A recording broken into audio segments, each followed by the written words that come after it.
Doc, you guys had a 17-point lead in the second quarter and doing a really good job holding down Thompson and Curry. What changed for you guys at that point? I thought we changed, really. You know, it's funny. I think the sideline reporter at the third quarter asked me that they flipped the switch, and I said, well, they kind of flipped the switch. We flipped off the switch a little bit, in my opinion. You know, and once we let them get loose and start making shots, that's what they are. They're shot makers, and it was hard to turn them off. But I thought we lost, you know, our way offensively doing that stretch. You know, when you play a team like that and you're holding them down, you got to think, at least I do, at some point they're going to start making some shots, and you just got to keep going back down and making shots right on top of them. And I thought the whole pace of the game changed, you know, in that stretch. And even in the third quarter, we were the attackers for the first quarter and a half. And then it flipped. Everything was, they were going downhill, and we were playing at a slow pace. And it allowed them to get their hands on us, and give them credit, I thought they defended us pretty well. Doc, you just touched on this, but the pace in the first quarter was super fast. You had to call timeout. I mean, was that the plan, or did it? Yeah, I like our pace. Yeah. That was faster than you probably wanted, but it was effective. But then I thought as the pace slowed, we stopped trusting, you know, offensively. Defensively, obviously, we gave up a lot of things too. But in a game like this where you have shot makers, I think you have to continue to score through the game. And I thought that stretch where we didn't change the game. Doc, Blake and Chris obviously had a great play, but you guys, like the second unit only contributed 12 points, whereas your opponent had 34 from the bench. Do you think that might be one of the deciding factors? Well, it was, but you know, you also have to be fair. You have to look at minutes. Their second unit played a lot more minutes than our second unit, so of course they score more. You know, but our second unit didn't play great tonight, obviously, and our starters did. You know, so what you can say is maybe our starters got tired because they were on the floor too much. Doc, here, can you talk a little bit about the matchup between Curry and Paul? They pretty much, you know, go against each other all the time. Yeah, they were both great players. You know, that's about it. And a lot of times, no matter what those two do, and you can make a case they kind of, you know, cancel each other out in a lot of games. So, but they're both great players.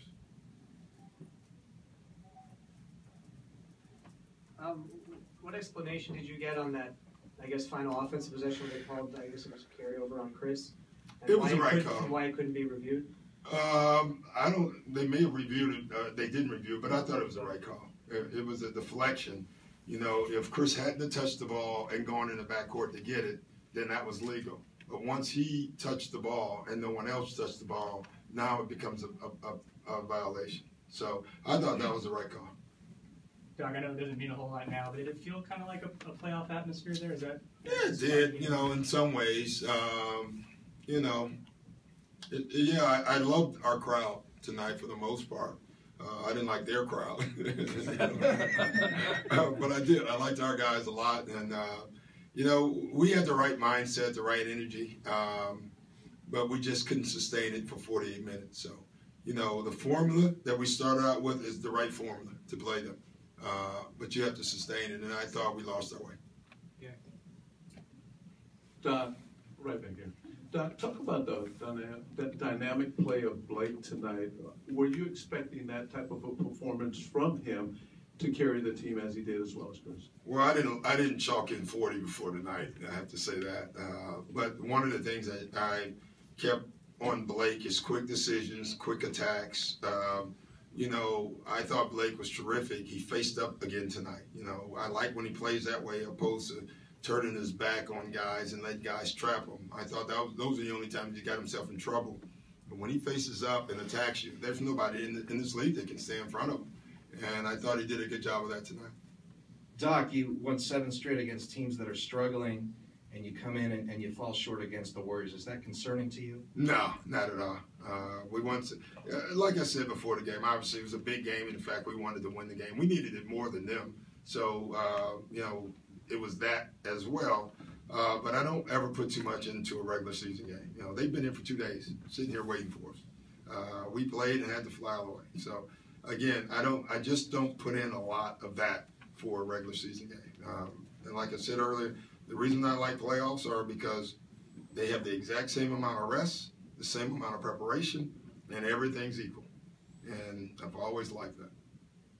Doc, you've talked about how you want one guy or the group to have energy off the bench, whether it's Baby or whether it was Nate before or Austin. One thing we noticed tonight, Spates gave them that kind of boost off the bench. Was that missing from you guys? Yeah, we didn't have it tonight.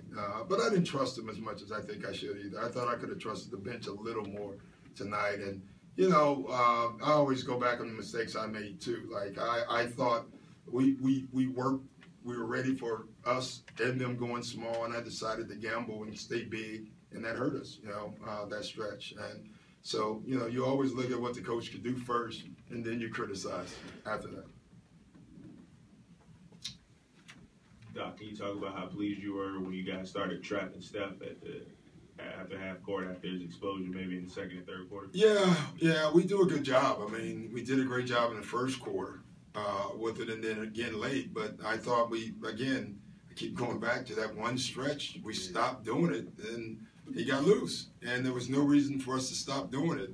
We just stopped doing it, and he made us pay for it. One thing with him, you make a mistake, he makes you pay. He's that good. Thanks, guys. We'll have Blake Griffin.